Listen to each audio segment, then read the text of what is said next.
bom dia para todos também.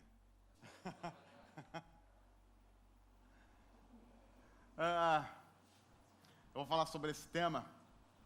E antes de falar sobre desigrejados, eu preciso definir algumas coisas. E é claro que para falar sobre esse tema, eu fui pesquisar o assunto. Então, eu fiz como todo bom teólogo faz para pesquisar qualquer assunto para falar numa conferência. Fui para o Google, digitei lá desigrejados e visitei os 3 primeiros links que apareceram. Basicamente, foi essa pesquisa teológica. Algumas coisas que eu queria falar sobre desigrejados. A primeira delas é que depois de uma vasta pesquisa e análise, eu descobri que desigrejados são pessoas normais. Eles, em primeiro lugar, comem. Desigrejados comem arroz, feijão, mandioca, aipim. Segundo lugar, desigrejados bebem. Sim, alguns bebem mais. Mas muitos deles bebem basicamente o que todo crente bebe. Litros e litros de Coca-Cola. E eu não sei se posso falar Dolly, tendo em vista os últimos acontecimentos. Desigrejados casam, estudam. Sim, desigrejados são seres normais. Isso é importante porque várias vezes quando nós falamos sobre desigrejados, o tom muda. E você está conversando e de repente você fala, e os desigrejados, hein? E aí o pessoal toma um tom sério, como se nós estivéssemos falando de uma categoria especial de pecadores e de pessoas que odeiam com ódio consumado, definitivo, a igreja de Jesus. O que nem sempre é verdade. Até porque, se nós formos pensar bem, desigrejado, pelo menos uma vez na vida, todos nós fomos. Porque eu parto do princípio que a partir de Gênesis 3, todo mundo virou desigrejado. Acontece que chegou algum momento em que Jesus nos trouxe para a igreja dele. Mas, quando a gente olha para os últimos anos e para a igreja evangélica, esse fenômeno dos desigrejados nos salta aos olhos pelo seguinte: no censo do IBGE, em 2010, os resultados sobre o crescimento dos desigrejados foi alarmante. O número de cristãos que se declarou sem vínculo denominacional nenhum saltou de menos de 1 milhão em 2000, veja, menos de 1 milhão em 2000, para quase 10 milhões em 2010. Essa é a categoria evangélica que mais cresceu nos últimos anos. E a gente nem precisaria, talvez, dos números do IBGE para notar isso. Porque qualquer pastor, qualquer líder, qualquer cristão conhece uma série de desigrejados e sabe o quanto esse número cresceu nos últimos anos. Esses desigrejados têm alguns argumentos usados para justificar o rompimento com a congregação formal. Os principais: o estelionato em nome da fé. Muitos desigrejados dizem que simplesmente deixaram a igreja porque não suportam mais o estelionato feito em nome da fé. Pergunta: se formos analisar esse ponto, essa é uma crítica que deve ser feita à igreja evangélica brasileira? Sim. Segundo ponto, a ascensão de líderes manipuladores, juntando inclusive com outro ponto citado pelos desigrejados, que é o abuso espiritual. Muitos desigrejados são hoje vítima de estresse pós-traumático. E qual foi o trauma? Qual foi o ponto gerador de estresse? Culto. Reuniões de líderes de ministério. Foram tão abusados nesse convívio que adoeceram. Tem gente que ao ouvir a palavra igreja tem taquicardia, começa a suar frio. Terceiro, o discurso hipócrita e demagogo presente em muitas congregações. Eu não vou entrar nesse ponto para não gerar briga com ninguém. Tá, a gente é hipócrita mesmo, pronto. Era isso que eu tinha para dizer. Quarto, a superficialidade das mensagens levadas ao púlpito. Essa eu já discordei, falei, isso aí não acontece. Imagina, o pessoal sai criticando a igreja, dizendo que há superficialidade nas mensagens pregadas em nossos púlpitos. Ora, que país esse pessoal vive? Um pouquinho que a gente vai ver das mensagens sendo pregadas por aí, nós vemos. Se há uma coisa que nosso país tem, uma profundidade bíblica, porque às vezes eu estou ouvindo algumas mensagens e eu penso assim, rapaz, já li esse texto uma série de vezes e nunca vi isso que o cara viu. Deve estar nos porões do texto. E a situação fica tão ruim que você fala assim, puxa, chegamos ao fundo do poço. Na igreja evangélica brasileira, às vezes nós descobrimos que o fundo do poço tem porão. Os escândalos cada vez mais frequentes. Desculpa, é aqui que eu anotei não comentar. Os escândalos cada vez mais frequentes, ficamos por aqui, Deus abençoe a todos, vamos embora para casa. Ora, se esses são os motivos, então nós precisamos partir do pressuposto que nós compreendemos muito bem esse pessoal. Porque se você é um cristão sério, saudável, bíblico, que tem as escrituras como palavra de Deus, você também é indignado com todos esses pontos. Acontece que alguns simplesmente na caminhada ou desistiram ou não têm mais forças para continuar. Alguns se machucaram de uma tal forma e se feriram de uma tal forma que eles caíram no meio do caminho. Alguns ainda estão ali tentando rastejar de maneira que estão sofrendo muito. Talvez a diferença entre os desigrejados e aqueles que não são desigrejados é que alguns desistiram e não conseguem mais lutar, enquanto outros estão lutando e sofrendo. E quem de nós, se formos pastores e líderes sinceros, não sofre angústias por causa da igreja de Jesus? Quantos de nós, por exemplo, irmãos e irmãs, quantos de nós já pensamos, será que vale a pena continuar? Alguns aqui, se estão no ministério por culpa de alguém que orou, por exemplo, sua mãe orou dizendo, Deus, faz do meu filho um pastor. Você já deve ter sido procurado pela sua mãe dizendo, filho, perdoa. Eu não sabia onde eu estava com a cabeça quando eu fiz aquela oração, a mamãe não sabia o que era isso. Eu era nova na fé, eu achava tudo lindo. E às vezes você fala, não mãe, que isso, eu sou grato pelo ministério. Às vezes você liga para sua mãe e fala, que isso, hein mãe? Um dia que a senhora estava mesmo com a cabeça? Quem de nós nunca passou por isso? E talvez essa crise em que nós dizemos para Deus, Deus, nós nos sentimos nessa caminhada como os discípulos do Senhor, um dia Jesus pregando palavras duras, aí o pessoal vai saindo, vai fingindo que não é com ele, vão indo embora, fica só lá o pessoalzinho mais chegado, Jesus olha para os seus discípulos mais chegados e diz assim, e aí, vocês não vão embora também? É o popular porta da rua e serventia da casa. Pedro, num arrombo de Pedro diz, Senhor, para quem iremos? Só tu tens as palavras de vida. Quando você lê essa frase de Pedro, fica claro que Pedro está dizendo assim, e o Senhor acha que a gente já não pensou nisso? Mas para quem iremos? Nós ficamos aqui meio que por falta de opção mesmo. A gente está ficando, porque o Senhor tem as palavras de vida, então a gente fica. Mas o Senhor acha que a gente nunca pensou em ir embora? Quantas vezes os discípulos diziam para Jesus, dura esse discurso, quem que pode suportar isso? Ou então em outro momento, mas se é assim, quem é que pode salvar-se? Ao mesmo tempo, eu quero lembrar que muitos desigrejados, e eu vou dizer isso agora e espero conseguir explicar isso depois.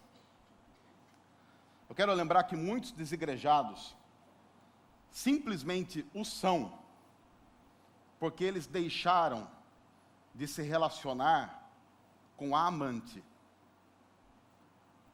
não com a noiva. O que nós precisamos, então, é mostrar-lhes o noivo. Muitos que são desigrejados hoje nunca frequentaram uma igreja, biblicamente falando. Muitos desigrejados hoje simplesmente não suportam mais a amante. Acontece que eles não conhecem, talvez, plenamente, nem o noivo e a noiva. Claro que, ao mesmo tempo, é aqueles que brigam com a instituição, e há muitos desigrejados que brigam pela instituição pelo simples fato da instituição não ser institucionalizada ao modo deles. Mas muitos não frequentaram uma igreja de verdade. Eu quero ler um texto, o Evangelho de Lucas, capítulo 22, e nesse texto que nós vamos meditar, Lucas 24, porque nesse texto, para mim, está relatado os primeiros desigrejados. Na verdade, eles estão num boom de desigrejados naquele momento da história. Mas eu quero pegar essa história porque, para mim, ela é significativa, quando eu lembro da minha tendência de me tornar desigrejado e dessa tendência no mundo que nós vivemos. O texto da palavra de Deus, um texto conhecido dos discípulos no caminho de Emaús, começa dizendo assim: naquele mesmo dia, dois dos discípulos, dois dos seguidores, estavam indo para um povoado chamado Emaús, a 11 quilômetros de Jerusalém. No caminho, eles conversavam a respeito de tudo o que havia acontecido. O texto começa dizendo, naquele mesmo dia. Então, o que havia acontecido? Naquele mesmo dia havia acontecido o derrubar de uma expectativa. O sonho tinha acabado. O texto está falando da crucificação, da morte de Jesus. Então, com aqueles acontecimentos, a prisão, condenação, a tortura, a crucificação, a morte de Jesus, uma série de acontecimentos que mexe com a região e, obviamente, mexe com o coração dos discípulos de Jesus, naquele mesmo dia em que isso tinha acontecido. E a gente precisa lembrar que aconteceu exatamente o que Jesus havia dito que haveria de acontecer. A gente vai lendo os evangelhos e várias vezes Jesus deu pistas. E algumas vezes ele entra em discussões com seus discípulos que não compreendem muito bem o que Jesus está dizendo e tentam ajudar aquilo que não deve ser ajudado, como Pedro. Pedro diz: Senhor, tu és o Cristo. Foi Deus que revelou isso a você. Aí Jesus fala da necessidade, da morte, de ser entregue. E Pedro diz: não, isso nunca vai acontecer, arreda de mim, Satanás. Jesus várias vezes tinha dito o que haveria de acontecer com ele. Só que eles não entenderam. Assim aconteceu, naqueles dias, o que Jesus havia dito que iria acontecer. Mas que eles não entenderam e não acreditaram. O choque de realidade para os discípulos tinha sido duro demais. Havia até então, naquele momento, uma projeção religiosa. O que eles achavam que iria e deveria acontecer com o Messias e através do Messias. E esse choque de realidade quebrou isso de uma maneira muito abrupta. A expectativa, a projeção religiosa foi substituída pela realidade de Deus. Essa estranha mania que Deus tem de querer fazer as coisas do jeito dele. Nós, reformados, falamos muito sobre a soberania de Deus. E a soberania de Deus é fantástica. E eu amo a soberania de Deus quando ela se manifesta na vida dos meus irmãos e não na minha. A soberania de Deus é linda na vida de outros pastores. Como eu amo. Eu quero orar aqui para que a soberania de Deus se manifeste na vida de todos vocês. Mas eu tenho crise quando ela se manifesta na minha. Porque às vezes eu oro: Senhor, seja feita a tua vontade, assim na terra como no céu. Mas o Senhor sabe, tecla sabe, do que nós estamos falando aqui, hein? O Senhor não me inventa aqui, o Senhor não pode mexer nisso, o Senhor não mexe naquilo. Nós temos um limite estabelecido para que o Senhor faça a tua vontade. Os discípulos de Jesus, obviamente, tinham isso, havia uma expectativa messiânica. E Jesus, sendo o Messias, praticamente arrebenta aquela expectativa messiânica que eles tinham para mostrar a realidade de Deus. Como é que Deus estava fazendo as coisas e como é que Deus tinha planejado isso na história. Os discípulos tinham uma clara expectativa que foi rasgada de uma hora para outra. E então, eles estão fazendo o que parece ser a coisa mais óbvia num momento como esse, indo embora. Ué, a gente viveu a vida esperando o negócio. Aí chega aquele que diz que é o cumprimento de tudo que a gente tinha esperado. Nos ensinaram, desde os cordeirinhos de Jesus da escola dominical, que era de um jeito. Aí a gente chega, a hora que a coisa vai acontecer, a gente nota que é de outro, enganaram a gente. Então é óbvio, o que você tem que fazer numa hora como essa? Você tem que ir embora, foi enganado. Uma pergunta que nós precisamos fazer é se os desigrejados romperam com a igreja ou com a projeção de igreja que foi feita a eles. Eles são desigrejados ou desinstitucionalizados. Muitos desigrejados, e eu sei que há vários pastores aqui que os têm recebido em suas igrejas, a gente começa a ouvir algumas histórias e a gente pensa, meu Deus do céu, no lugar dessa pessoa eu tinha feito pior. E aí nós começamos a conversar sobre algumas coisas de fé e começamos a conversar sobre Jesus e nós descobrimos que muitos deles não conhecem o que é mais elementar sobre Cristo Jesus, sobre o Evangelho de Jesus. É muito fácil, talvez, olhar por um enorme contingente de desigrejados e dizer, é um pessoal que não quer nada, é um pessoal relaxado, é um pessoal apenas crítico de igreja. Talvez isso seja verdade, mas a pergunta é, crítico de qual igreja? Sim, eu sei, irmãos e irmãs, que no meio deles há aqueles que são críticos, porque talvez tenham feito parte da igreja visível, sem nunca fazer parte da igreja invisível. E quando eles descobriram o que é a igreja invisível, eles disseram, não, então não quero. Mas há um número gigantesco no meio deles, desejoso de conhecer a Jesus, e que ficam maravilhados quando olham para a Bíblia e dizem, mas se é assim eu nunca teria saído.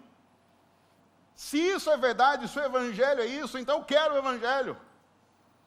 Alguns desigrejados que passaram anos em algumas projeções eclesiásticas, que vêm para uma igreja centrada no Evangelho, que prega a Cristo, e ficam desesperados porque querem ser batizados.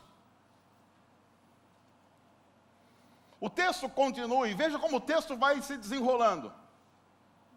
Enquanto conversavam e discutiam, o próprio Jesus se aproximou e começou a caminhar com eles.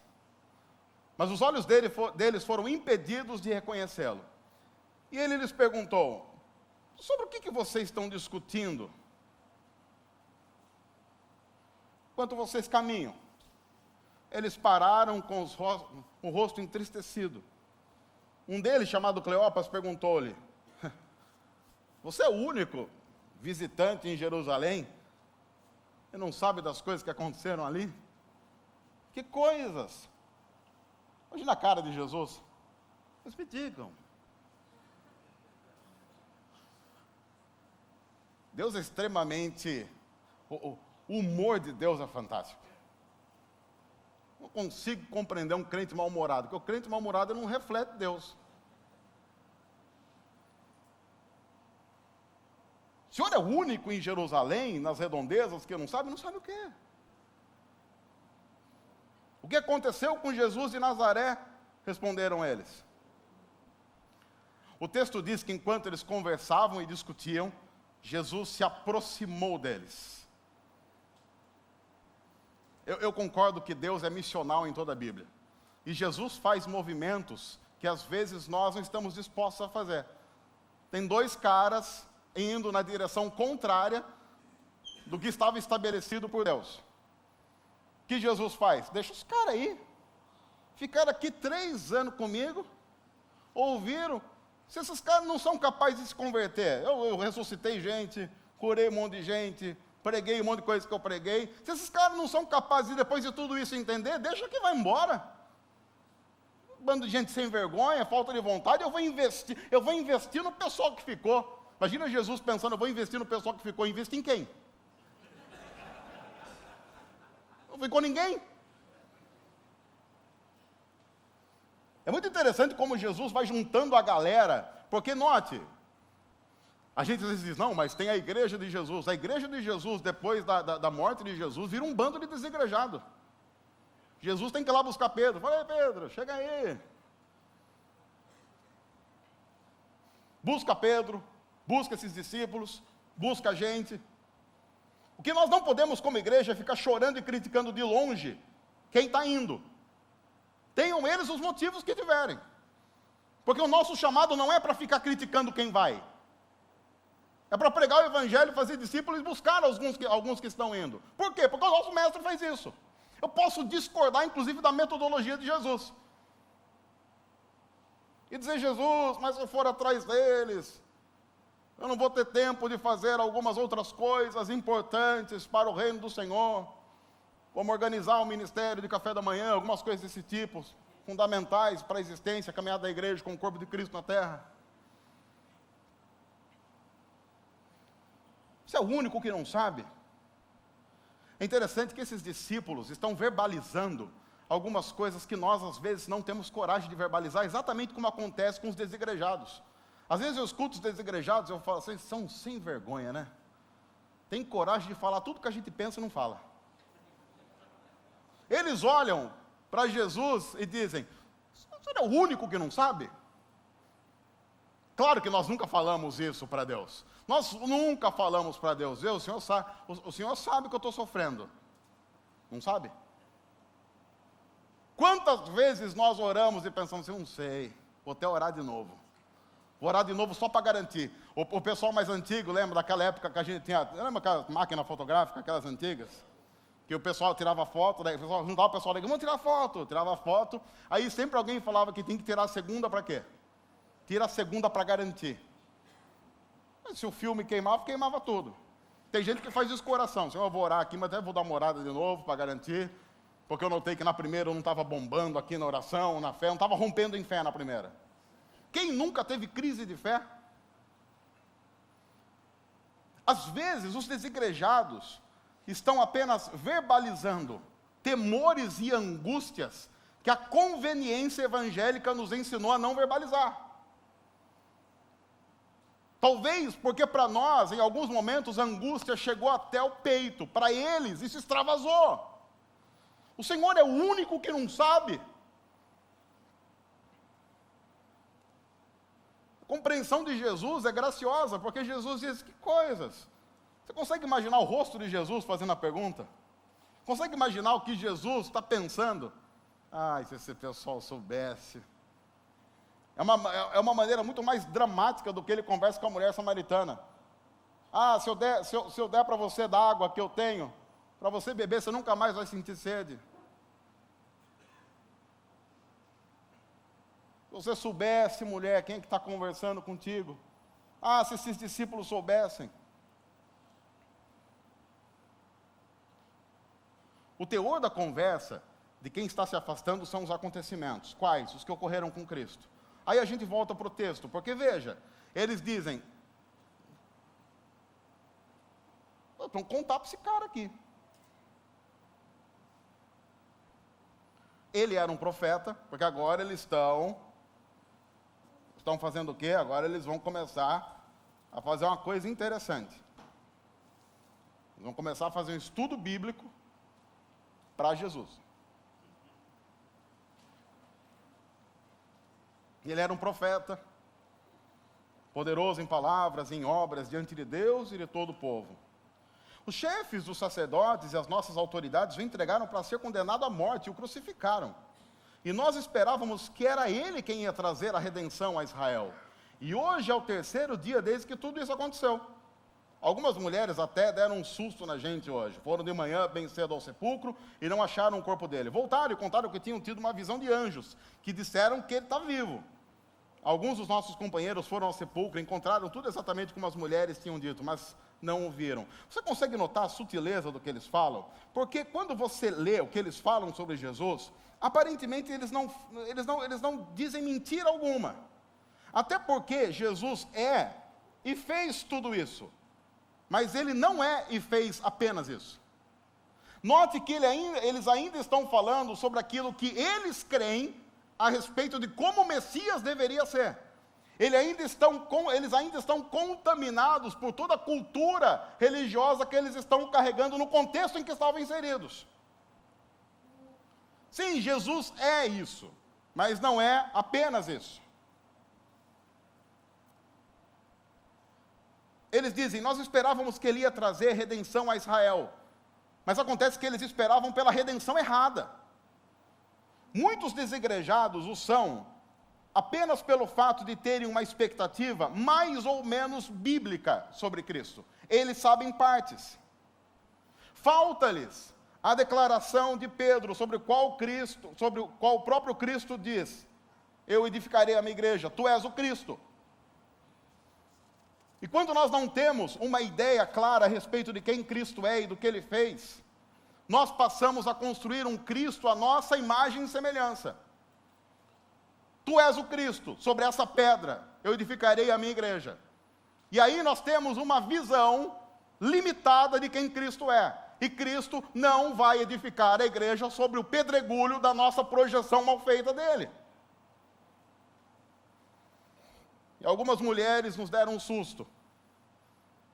Porque, sabe, elas até falaram os negócios, mas sabe como é que é? Aqui a gente não acredita muito em mulher. E aí o texto diz, ele lhes disse. Agora vem Cristo. E Cristo lhes disse, como vocês custam a entender e como demoram a crer em tudo que os profetas falaram? Não devia o Cristo sofrer essas coisas para entrar na sua glória? E começando por Moisés, essa parte é espetacular. E começando por Moisés e todos os profetas, explicou-lhes o que constava a respeito dele em toda a Escritura. Às vezes, quando nós temos um tema, alcançando os desigrejados, a gente pensa assim, seria até legal a gente ter lá umas 3, 4 dicas do que fazer, de quais as atividades elaborar, para que os desigrejados sejam alcançados. A minha dica é, faça o que Cristo fez. É interessante porque é significativo notar que no momento desse, diante dessas pessoas, o que o próprio Cristo faz? Ele prega o Evangelho. Ele diz o que está escrito a respeito dele em todas as Escrituras. Isso não deveria dizer para a gente alguma coisa? Não se atreva, meu irmão, como pastor da Igreja de Jesus, a trazer pela primeira vez, ou de volta, qualquer pessoa à sua comunidade de fé, que não seja através da pregação do Evangelho. Não se atreva a fazer isso, por quê? Porque foi isso exatamente o que Jesus fez. Jesus podia, inclusive, usar muitas técnicas que, se ele usasse, ninguém poderia dizer nada. Ele poderia dizer simplesmente, ou vocês voltam agora, eu mato vocês. Vocês que escolhem.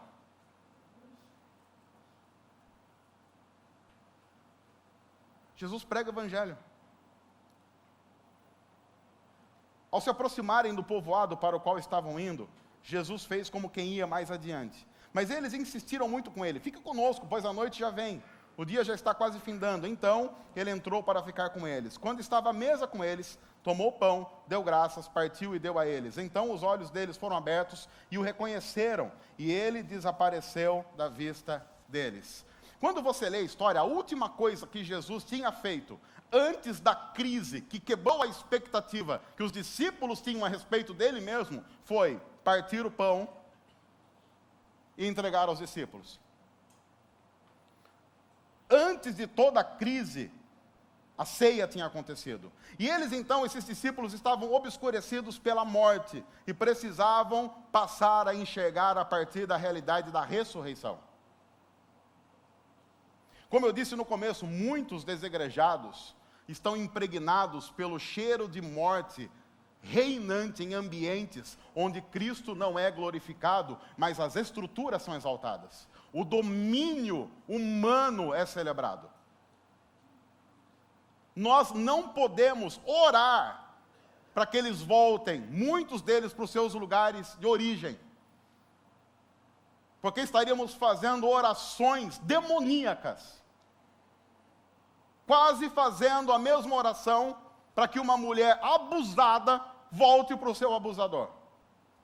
Nós não podemos fazer isso. Nós precisamos, como pastores da Igreja de Jesus, amar aqueles que foram feridos e agora são estigmatizados, muitos deles com a alcunha de desigrejados, como um selo na testa dizendo que cuspiram na Igreja de Jesus. E muitas vezes o que eles fizeram foi apenas sair de casa como um último desejo de manter um fôlego de vida, para talvez na caminhada, talvez até mesmo no caminho de Emaús, encontrar definitivamente o Mestre. O que Jesus está dizendo para eles é: eu sou o mesmo Cristo, vocês é que precisam mudar. E nós precisamos ser a igreja de Jesus, que vai pregar e viver o Jesus como Jesus da Bíblia é. Uma coisa que eu tenho aprendido com inúmeros desigrejados que chegam lá em nossa igreja: eles amam a Jesus, mas não suportam a opressão. E quem não é assim? Aí esses dois perguntaram-se um ao outro: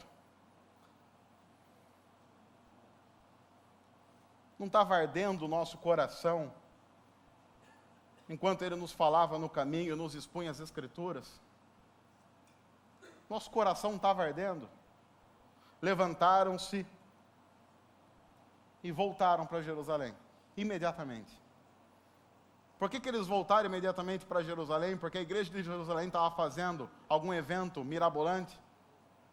Não. Porque o que estava acontecendo em Jerusalém tinha muita similaridade com o que está acontecendo aqui. Aqui esses caras simplesmente disseram: nós vamos embora. Alguns discípulos estavam lá trancados, morrendo de medo. Jesus tem que entrar no local onde eles estão, trancados, e dizer: Pai, seja sobre vocês. Assim como o Pai enviou, eu envio vocês, porque vocês esqueceram o negócio aí, hein? Ali encontraram os 11 que estavam com eles reunidos, que diziam: é verdade, o Senhor ressuscitou e apareceu a Simão. Então os dois contaram o que tinha acontecido no caminho, e como Jesus fora reconhecido por eles quando partia o pão. Essa expressão para mim é importante. Eles contaram o que tinha acontecido, e essa expressão é usada muitas vezes nas Escrituras: no caminho, no caminho, no caminho. Esses caras podiam ser considerados desigrejados pela igreja de hoje, mas o relato da Bíblia diz: eles ainda estavam no caminho, e Jesus vai buscá-los no caminho. A igreja de Jesus não tem direito, em alguns momentos, dizer quem está e quem não está no caminho. Ela, no caminho, ajuda aqueles que estão com dificuldades a caminhar nesse mesmo caminho. Porque em algum momento da história, nós também estaremos nesse local. E eles voltaram para Jerusalém. Meus irmãos e irmãs, em nome de Jesus, é possível que os desigrejados sejam alcançados e voltem. Jesus definitivamente agora é reconhecido por eles. Não conforme eles projetaram, mas conforme Jesus é. Eu quero terminar deixando duas dicas, se assim eu posso dizer. A primeira: pregue o Evangelho expondo as Escrituras. Por quê? Porque foi o que Jesus fez. Se foi o que Jesus fez, eu parto do pressuposto que é um bom método evangelístico. Se Jesus pregou o Evangelho expondo as Escrituras, de Moisés até ele, quem ele é, talvez a gente possa fazer isso. De repente fica a dica aí.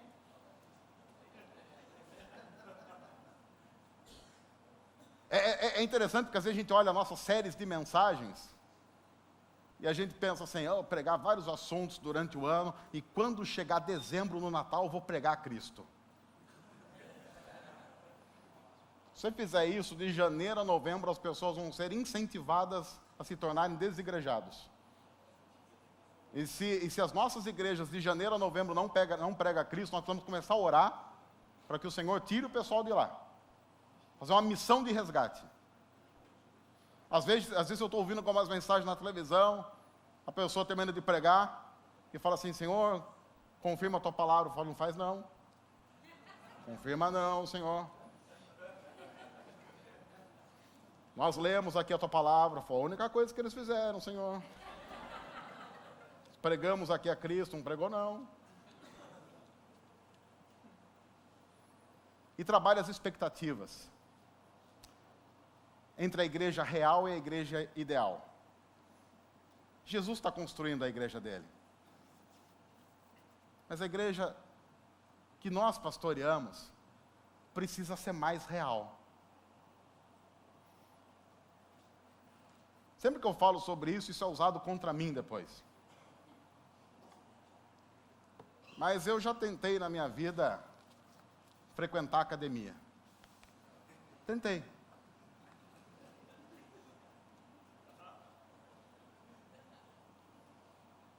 Mas aquele ambiente não é feito para gordo.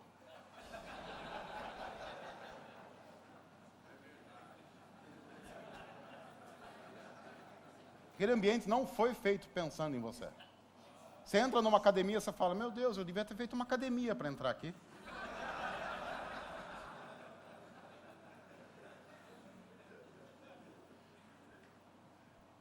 Eu lembro, fui, primeiro dia de aula, é uma vergonha.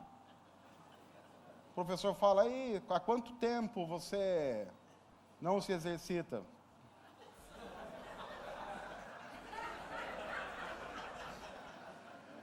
Se eu falar um mês, o senhor vai acreditar?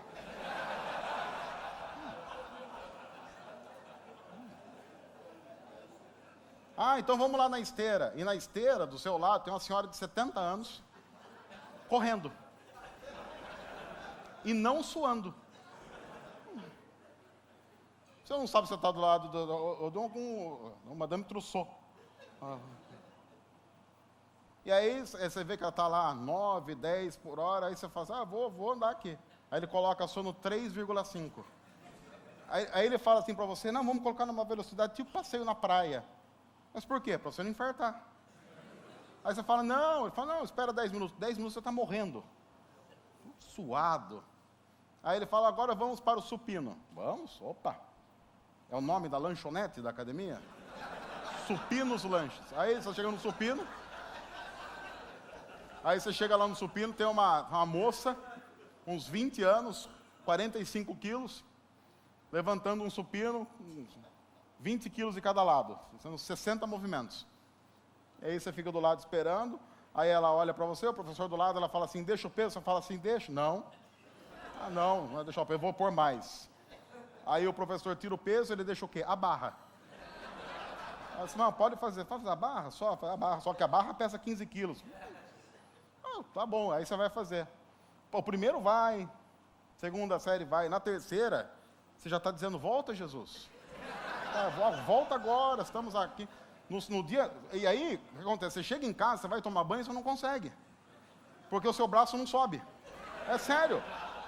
Você tem que tomar banho como? Você sobe esse braço com essa mão, você encosta na parede e vai fazendo assim, ó. Porque a parede do banheiro ela é meio lisa, você vai fazer assim, põe aqui e fica. Por que eu estou dizendo isso? Eu estou dizendo isso porque a igreja parece, às vezes, academia para atletas espirituais de ponta. O não cristão, o cara mau, ele entra e pensa assim, eu não vou dar conta. Esse pessoal é muito santo. É muito santo. Eu preciso ir para alguma igreja antes de ir para essa. Meu irmão, construa uma igreja em que os santos odeiem e os pecadores digam, esse é o meu lugar. Construa uma igreja real. Num determinado momento, Jesus está na casa de um cara, vem uma mulher meio estranha, o dono da casa, que é muito espiritual, diz assim, se Jesus soubesse quem é essa mulher, não deixava chegar perto. Aí Jesus assim, tem uma história aqui, uma pergunta aqui. Havia 2 homens que deviam. Um devia 50, outro devia 500. Nenhum dos dois tinha como pagar a dívida. Aí o credor falou assim, perdoa os dois. Perdoa os dois, pode ir embora. Quem que vai amar mais? Ué, óbvio. O que teve a dívida de 500 perdoada, respondeu bem. Sabe qual é o seu problema? Seu problema é que você acha que deve 50, ela deve 500, então ela sempre vai me amar mais. E sabe qual é o problema das nossas igrejas, irmãos e irmãs? A gente luta para encher a nossa igreja com gente que deve 50. E a gente precisa encher as nossas igrejas com gente que deve 500. Igreja boa, igreja dos 500. E acontece que desigrejado não tem crise de fazer parte do povo de 500. Então a minha oração nessa manhã é que Deus transforme as nossas igrejas para que alcancemos os desigrejados. E que a gente lote as nossas comunidades de pessoal dos 500. E que em nome de Jesus, o pessoal de 50 ou se converta, ou se torne desigrejado para a gente ir atrás deles depois. E que Deus os abençoe. Senhor, obrigado por tua palavra. Que o Senhor faça de nós instrumentos em tuas mãos para a honra e glória do teu nome. Para que nós possamos alcançar não aqueles que nós queremos, mas aqueles que o Senhor quer, mesmo quando isso for contra a nossa vontade, mesmo quando isso nos tirar do conforto de ser igreja conforme a nossa imagem e semelhança, para que sejamos conforme Cristo é. Nós pedimos que seja assim, em nome de Jesus. Amém. Deus abençoe a todos.